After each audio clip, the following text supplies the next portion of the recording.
Lahat sa bagyong typhoon dito sa Taiwan. Parang uuwi po kami ngayon.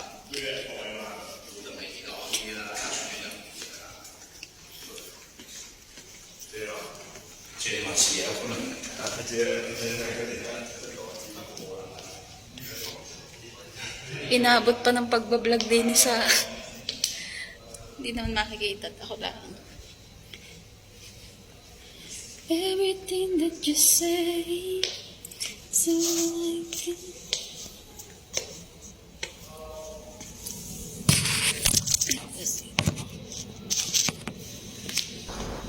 At eto nga po ang locker ni Kabeshi Vlog. Parang tunay na vlogger yarn. Ayan. At ano kaya pong kukuhanin? Aba, ay talagang may pagpupulbo pa. Ay mapapauwi na, ay talagang may pagpupulbo pa nalalaman. At ayan nga ay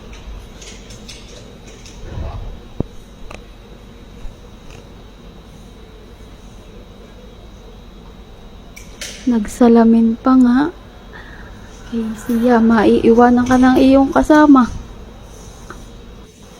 Aba, talaga namang may pagsusuklay pa. Ano gang haba ng iyong buhok na iyan? Ay ayan ga iyong paabutin hanggang 3 taon.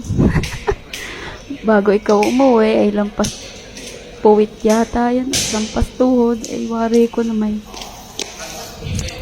ayan, kinuha ko na at makikita.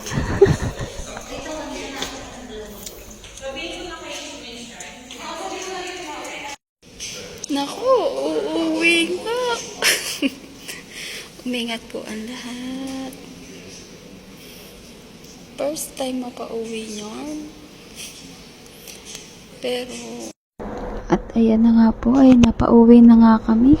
At kami po ay naandin sa may 3rd floor. Ayan, yan po yung pinakababa sa amin.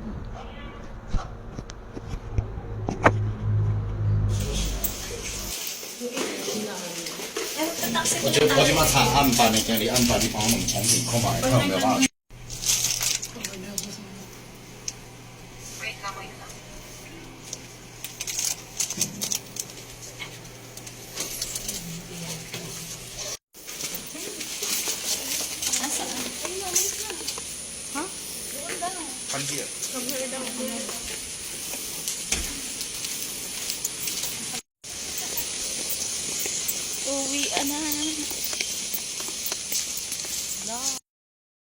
At dito nga mga beshi ay kami ay naglalakad na palabas at tuong namang tuwa ang beshi ninyo uuwi.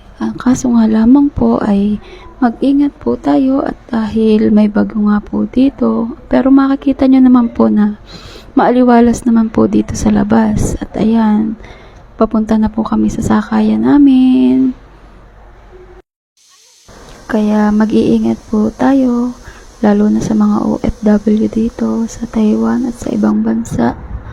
Ayan, tamang nag-iintay po lang dito kami ng masasakyan namin pa uwi.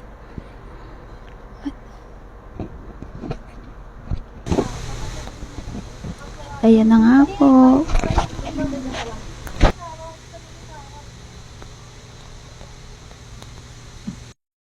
At ayan, ito nga po yung company namin. Alam nyo, dati pangarap ko lang talagang mag-ibang bansa. Pero ngayon, andito na ako. Ayan. Kaya, huwag kayong titigil mangarap. Pagpatuloy nyo lang kung ano yung gusto nyo. At ibibigay din naman sa inyo yan. Sabi nga, kung para sa'yo, ibibigay sa'yo yan. Kaya, huwag kayo mawawalan ng pag-asa. Nagpapasalamat ako kasi nabinigyan ako ng pagkakataon na ibigay sa akin yung pangarap ko at hindi ko po ito sasayangin. Maraming salamat, Panginoon. At ayan, sasakay na nga po kami at natuluyan na talaga ang aming pag-uwi. At kanina ay natandaan ko ako'y nag-upload sa aking Facebook, yung aking itinektok na sabi ko pa ay last day, tomorrow is rest day. Aba, ay ngayon pa lamang ay napauwi na kami. At dahil nga po ay sa bagyo dito sa Taiwan, kaya mag-iingat po tayong lahat, lalo po sa mga OFW na nandito sa Taiwan o kung saan man pong ibang bansa. At alam naman po natin na napakahirap po ng buhay dito sa ibang bansa. Pero laban lang, dahil pangarap natin to, kayanin natin, lalo na sa mga may pamilya. Laban lang, kahit malayo tayo sa pamilya natin, tiisin lang natin kasi matagal natin pinangarap mga ibang bansa. Pero kapag binigay ito, i-grab nyo na kasi maswerte tayo kasi tayo yung napili na mabigyan ng pagkakataon na matupad yung pangarap natin. Kaya huwag tayong susuko. At dito na nga po ay kami ay nakarating na sa aming dorm, kaya hanggang dito na lang po muna yung aking video. At siguro po ay magkukwento po ako sa inyo ng aking journey dito sa Taiwan. Ayan, good. Hanggang dito na lang po yung video ko muna mga ka-beshi vlog. Ayan, at sana po isuportahan nyo pa rin po ako sa mga susunod kong gagawing video. Ayan, thanks for watching ka-beshi vlogs. Please like, comment, share, and subscribe. Sana po ay suportahan nyo po ako. Maraming salamat po. Ingat po tayong lahat, lalo na't masama ang panahon. God bless, guys.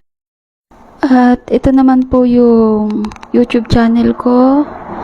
At ito po yung aking FB account. Sana po ay suportahan nyo din po ako. At sa aking FB page, Reels. Ito po ang aking Reels. Thank you, guys.